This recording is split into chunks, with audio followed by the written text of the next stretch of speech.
وعن أبي قتادة قال قال رسول الله صلى الله عليه وسلم أسوأ الناس سرقة الذي يسرق من صلاته. قالوا يا رسول الله وكيف يسرق من صلاته؟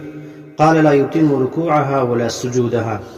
فدي حدیث کې پیغمبر علیہ السلام مبارک فرمایي چې اسوأ الناس سرقة ډیر ناکار او بد هغه سړی چې غلا کوي، یعنی په غلا کې ډیر ناکار غل هغه سړی دی چې هغه څه دی یسرق من صلاته چې هغه د مونځ نه غلا کوي. یعنی دا داسې ناکار او بد غلا ده چې دې کې نه د دنیا فایده شته نه پکې د آخرت فایده شته.